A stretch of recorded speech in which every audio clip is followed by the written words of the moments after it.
السيدات والسادة الحضور الكريم، يصل الآن فخامة الرئيس إيساياس أفورقي إلى مقر إقامة الحفل،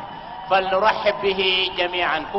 كبرات تساتفتي كبور بريزيدنت هاجر إردرا أتو إيساياس أفورقي نابوتا تنبل بزيحو سلزلو بخبري نقبلو.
السيدات والسادة الحضور الكريم،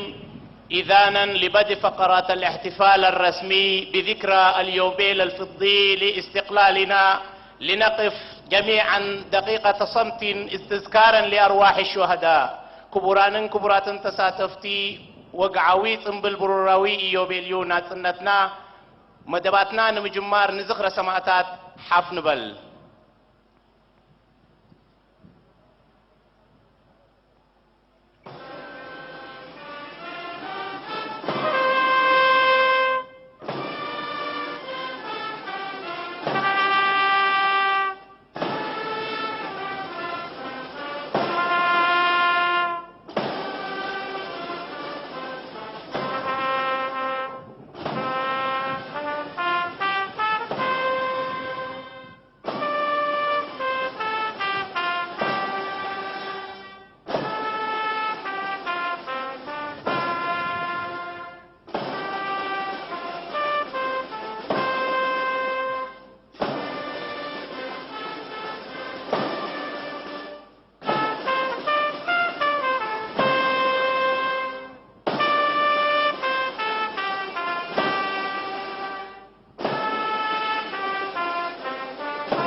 يغني لنا نبرو.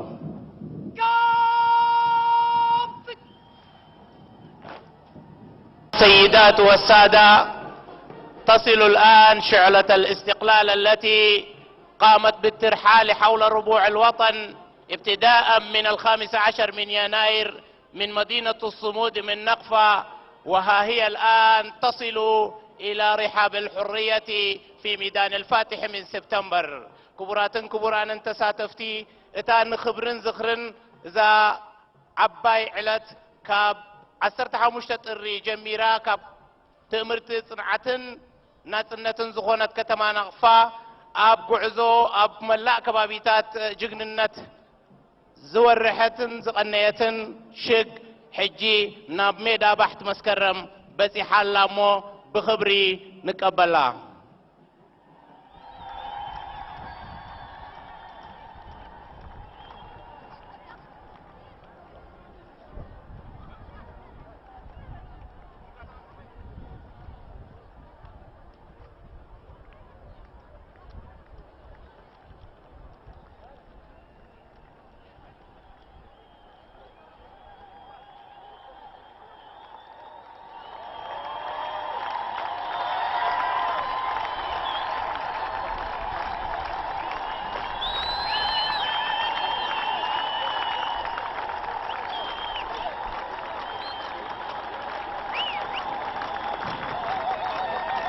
يا أيها الشعب المناضل هذه روعة العيد،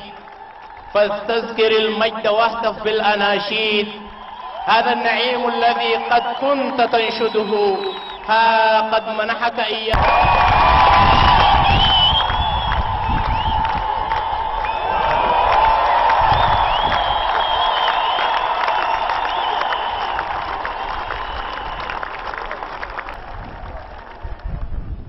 قصيلة نخبر بريزيدنت هاجر إرترا أتو إساس أفوركي قال كسمعنا بخبر عدم.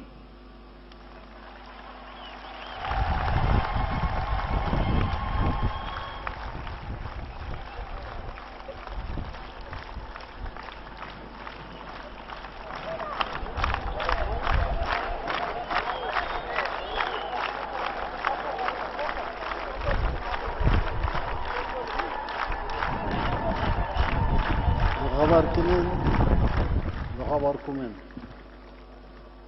نملأ حزب إرترا أو وشتن وصعن نخلهم أبقوني حرنتاوي قالسن ناصنتن حزب إرترا بمحزن الدوز بالفتوتي يوهانا انقع زرعنا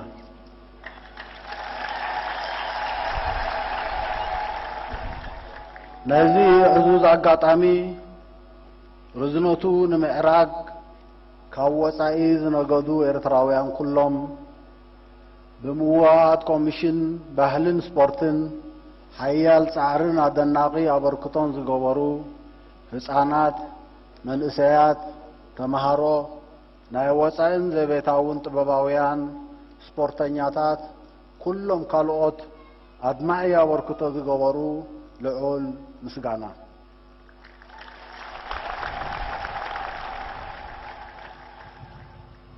ዕስራን ሓሙሽተን ዓመታት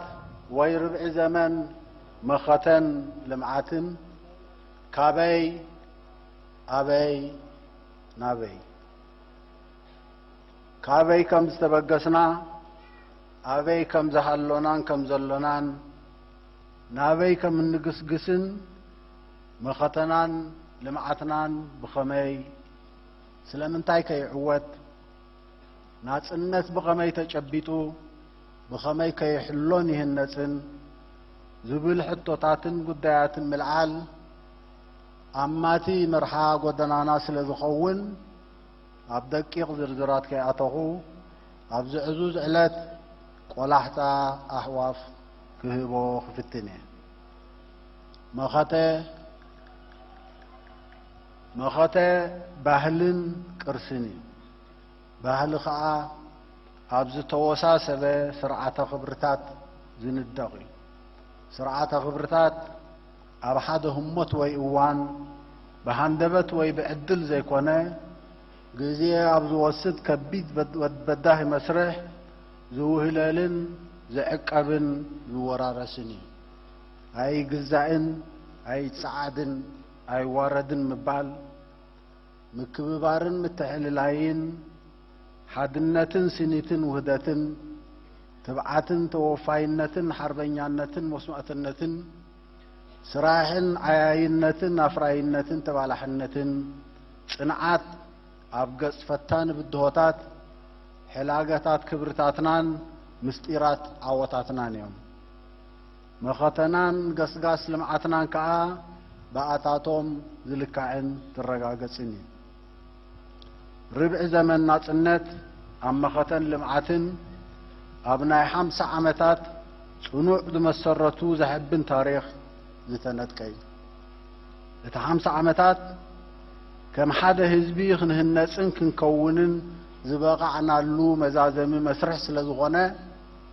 ትርጉም ናይ ርብዒ ዘመን ናጽነት ይኹን ዝስዕቦ መዋዕል ብግቡእ ክንግንዘብ ምእንቲ ነቲ ንፈልጦ መዛግብቲ ደጊምና ክንገናጽል ግቡእ እዩ እዚ ማለት ናብ ጥንታዊ ዛንታ ከይረሓቕና ቅድሚ ናብ መዋዕለ ግዝኣት ጣልያንን ኣብነታውያን ጀጋኑ ኤርትራውያን ኣንጻር መግዛእቲ ጣልያን ኣብ ዝተፈላለየ እዋናትን ቦታታትን ዝፈጸምዎ ቅያሞ ኾተ ከይረሳዕና ማለት እዩ ኤርትራ كم دارجا كلن بوليتيكاو دوباتن أمودة عصرت وتشعت زمن جميرو بحيلتات مجزأتنا تحنصت تمسرتا هاجرات أفريقيا مسمزرزار مجزأتي دحر خالعي كوينات عالم أبشحن تشعت 240 حدن نناس النتا باب كرحو نيرو أبتوان إيرتران استراتيجياو ربحاتات أمريكا يتقلقلين ياسلت تباهله كابشحن تشعت 240 حدن كسابشحن تشعت 250 كلتن أبتحتي موجزيت النت تباهله مجزعة إنجليز مسلنا سنة مبرعان قطبان تحت قرصن بزنك أده 5 عنو خينو أحوات الناقيتكا مختن مجم معها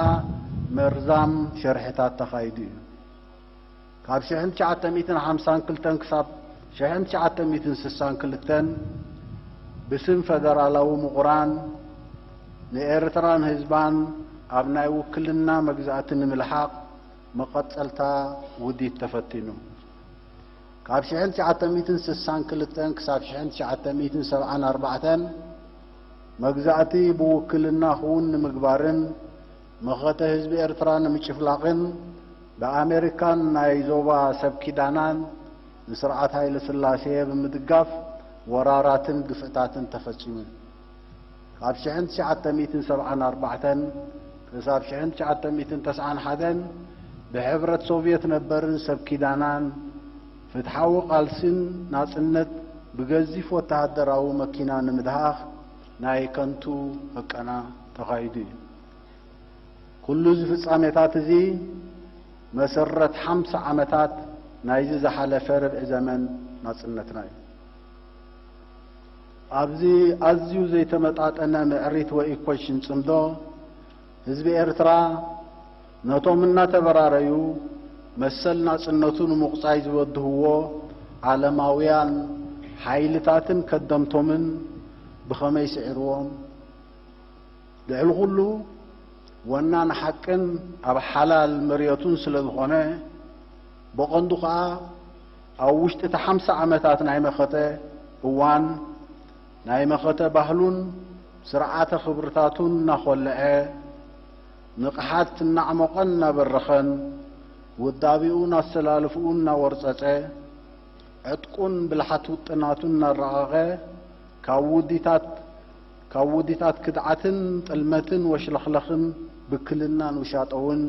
እናተማህረን እናለበመን ካብ መድረኽ ናብ መድረኽ መغتኡን نحيل ስለዝኸደዩ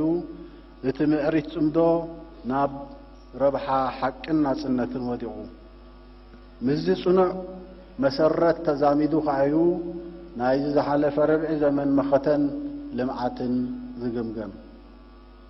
ኣብ ረብዒ ዘመን ናጽነት ከ እቲ ኣብ 1941 ክርሖ ዝነበሮ መሰል ናጽነት ድሕሪ ናይ 50 ዓመታት መዘና ዘይርከቦ መኸተ ብዘይ ዘራያትን ተሓለቕትን ኣብ ዓውዲ ኹናት ብመስዋዕቲ ልዕሊ 65,000 ብሉጻት ጀጋኑ ሓርበኛታት ደቂ ሃገር ክውን ምስኮነ ህዝቢ ኤርትራ ወጻኢ ካብ ብድአ ሓይሊ ፍትሕን ልዕልና ሕግን ኣኽቢሩ برفرندوم لولاونتو خم زرقاقص غيرو نناصنتو درب كبري البسو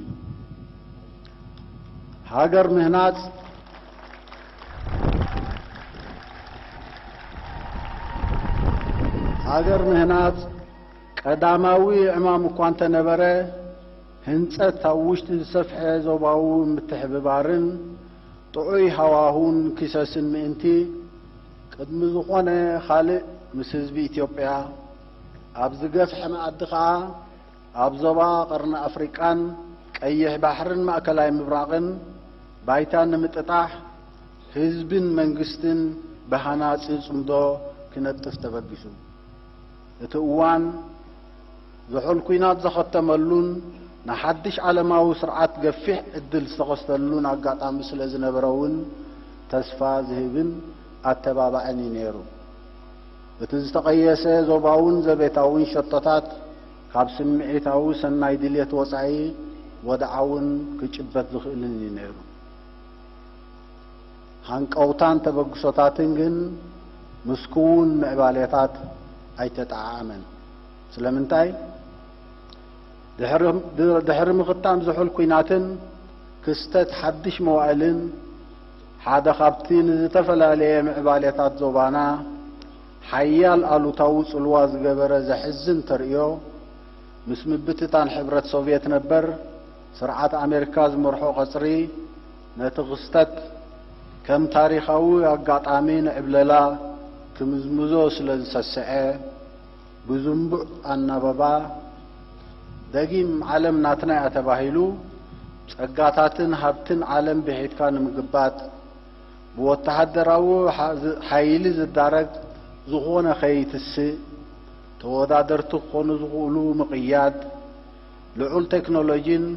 ማእከላት ፍልጠትን ባህልን መዘርግሒ ሓበራታን መራኸቢ ብዙሃንን ምቁፅጻር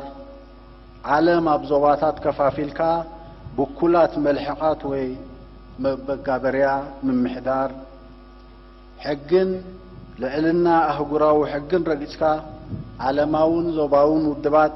ናብ ላቐባን መጋበርያን ትካላት ምቕያር ዝዓይነቱ ናብ ዕብዳን ዝቐረበ ዓንዳሪ ስነ ሓሳብ ዝመርሖ ፖሊሲታትን ስጉምትታትን ስለ ዘንቀሉ ኣብ ዝሓለፈ 25 ዓመታት ኣብ ዞባናን ካልእ ዞባታት ዓለምን ነውፅን ህውከትን ሽበራን ዘሪኦም ቅልውላዋትን ዕንወትን ስልቅትን አንግሶም ኣለዉ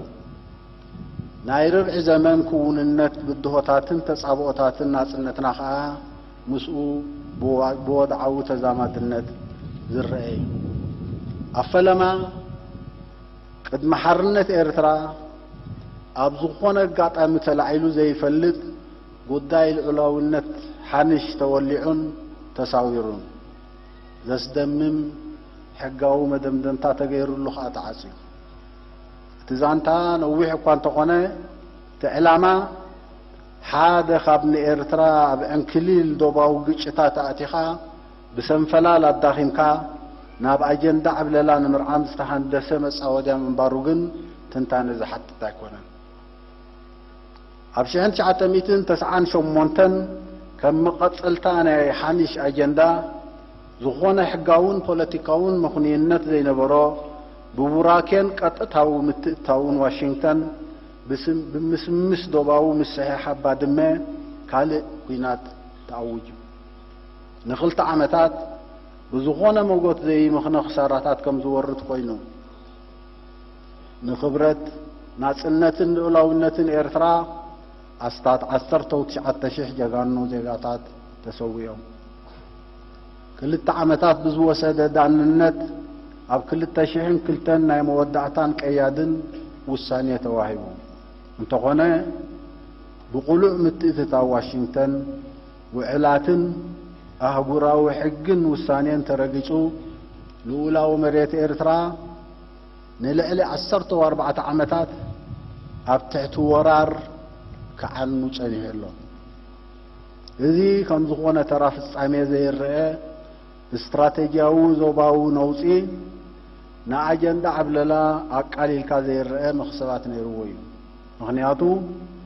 نا حزبتات إرتران إثيوبيان محزنة سبيرو نزوباو عدلات لوطي خليفو بتحدئيد أب إثيوبيا مقابريا نعبللا زخون بكل سرعة سلزو حسون بتخالي يانداويانون كاباب إثيوبيان حزب إثيوبيان زنبورو سرعات سقعات زناقف نإرترا قنشل غيركا موغزي دنت أمريكا سلزو حسي نتدحرين أي مودعتان قيادن بيين زقط سألة قلع ورارن قهسة لألنا حقن عبابيت كان محساس نإرترا خاها كالي وطاط قنبار كفيتكا أبقى تسأل قلولاو نمقرقار من تغطعم أبزغونا تاريخاو قاطعمي دحرنا سنة جيبوتي أبشحن 970 تلعيلو زي فلت زغونا حقاو بايتا زي نبرو كالي نايدوب مسيحاب أب كل التشحين شمونتن تفابريكو كم أكال نايتزقف عجندا تعوق ناي مدنقارن ساقطن ዲፕሎማሲያውን ዜናውን ዘመተታት ክካየደሉ ጸኒሑ ኣሎ ናይ ጅቡቲ ናይ ዶብ ሕንክሮ ወሲኻውን ጭንቀት ሰብ አጀንዳ ኣይቀሰነን ኣብ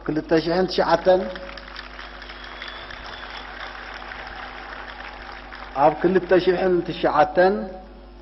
ብድራማቲካዊ ናይ ጠቐነ ምህዞ ጽውጽዋይ ሸባብ ኣብ ድሮ ክሪስማስ ንብዙሓት ኣባላት ባይቶ ጸጥታ ኣብ ኒውዮርክ ብምድህላልን ምድንጋርን ጸቕጥን ብስም ባይቶ ጸጥታ ውሳኔ እገዳ ከም ዝሓልፍ ተገይሩ ቀንዲ ዕላምኡ ንዕብየት ወተሃደራዊ ናይ ምክልኻል ናይ ርእሰ ምክልኻል ዓቕሚ ኤርትራ ቀይድካ ምስናፍ እኳ እንተኾነ ንዝያዳ ፖለቲካውን ዲፕሎማስያውን ምንጻል ባይታ ኸስፍሕ ተሓገዘውን ተባሂሉ እዩ ዝዓበየ ታሪኻዊ ስግኣት ተጻባእቲ ኤርትራ ወትሩ ሓይሊ ህዝባ ስለ ዝኾነ ሰብአዊ ጸጋታት ኤርትራ ንምብትታንን ምህውታትን ንግዲ ፍልሰት ሰባት ወይ ንግዲ ባሮት 21 ዘመን ከም ዝበሃል ብስም ፍቃድ ዕቁባ ከም ኣገዳሲ ቀዳምነት ብጻውዒት ፕሬዚደንት ኣሜሪካ ወግዓውነት ለቢሱ ዝተወደበ ገበን ፍልሰት ድርኺት ከም ዝውስኽን ብጽዑቕ ዳንኬራ ፕሮፓጋንዳውን ዲፕሎማስያውን ዘተተሰኒዩ ክሳብ ናይ ሰልበጣ መኽሰሲ ግህሰት ሰብአዊ መሰላት ዝዓርግ ዕውድ ወስዋሳት ይካየደሉ ኣሎ ድኽነትን ጥሜትን ፈጢርካ ቅልውላው ንምብግጋስ ተሓገዘ ተባሂሉ ወግሐ ጸብሐ ዝግበር ቁጠባዊ ሸርሕታት ካብ 200 ዝበሃልን ሓዋላን ሓኒካ ናይ ዕደና ንጥፈታት ደው ምባልን ምዕናውን ክሳብ ዝኾነ ግዳማዊ ሓገዝን ወፍርን ንምእጋድ ዝካየድ ሃለኽለኽ ንቡር ዋኒን ጃንዳ ዋሽንግተን ስነ ኣእምራዊ ጸቕጥታት ንምዝያድን ዘተኮረ ጥሙር ንጥፈታት መኸተን ልምዓትን ንምዝራው መልክዕ ኤርትራ ንምድዋን ዝካየድ ኣሰይጣኒ ዜናዊ መጥቃዕትታት ኮነ መሳርዕ ንምዝራግ ዝካየድ ናይ ከንቱ ፖለቲካዊ ህቃናታት ኣብ ተሓደ ጫፍ ሓቀኛ ስእሊ ኤርትራ ንኸይፍለጥ ዝግበር ናይ ምዕፋን ሓጹራት በተኻልእ ምስናይ ሕስረቱ እናዛየደ ኸይድ ምህላው እውን ርኡዩ ዝኸበርኩምን ብኣሓጽሮት ክዝክሮ ዝፈተንኩ ዝደጋገም ሓቀታት ናይ ዝሓለፈ ናይ ርብዒ ዘመን ተጻብኦታት ኣብ ልዕሊ ናጽነትን ልኡላውነትን ዝተወሳሰበን ተዛማድነትን ዘለዎ ስእሊ ምንትኽቢ እቲ ዝያዳ ዘገድስ ግን ብድሆታትን ተጻብኦን ዝመሰለ ይምሰል በንጻር መኸተናን ልምዓትናን እንታይ ይመስል ባህልናን ስርዓተ ኽብርታትናን መሊሱ ሃብቲሙን ተቖሊዑን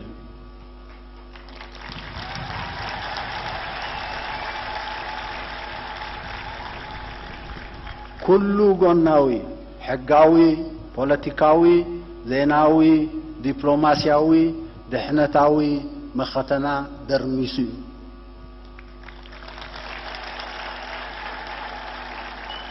ቁጠባውን ማሕበራውን ባህላውን ናይ ልምዓት መኸተና ከዓ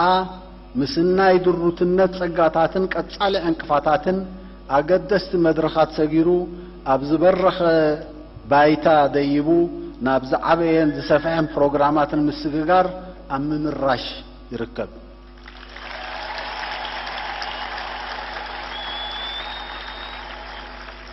ኣብዚ ቅንያትን ዝሓለፈ መዓልታትን ህዝቢ ኤርትራ ኣብ ውሽጥን ኣብ ወጻእን ብትምህርታዊ መሰናድኦታት ዘመሓላለፎ መልእኽቲ ከዓ ስእላዊ መግለጺ እዩ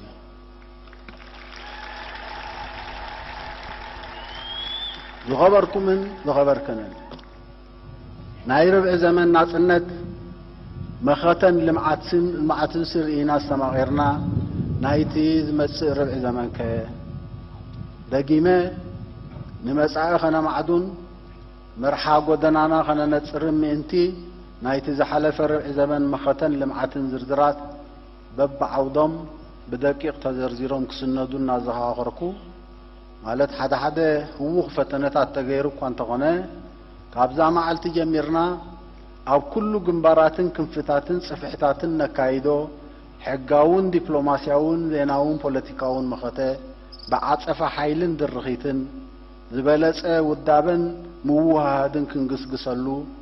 ንሰፊሕ ልምዓታዊ መኸተ ብዝምልከት ከዓ ኣብዚ ጸቢብ ኣጋጣሚ ንምዝርዛሩ እኳ ተዘይተኻእለ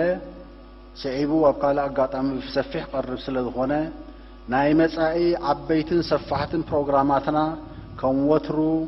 ብሰፊሕ ሱታፌ ህዝቢ ክሰላሰል ስለ ዝኾነ ሓላፍነትና ንምልዓል ብምልኣት ድልዋት ከም ዘለና ጥራይ ከረጋግጽ ይፈቅድ።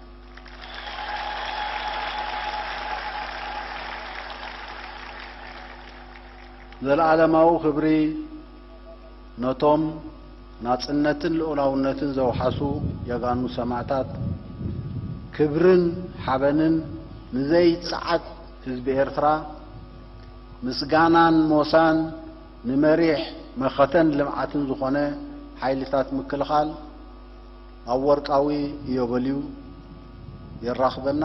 ዓወትና ሓፋሽ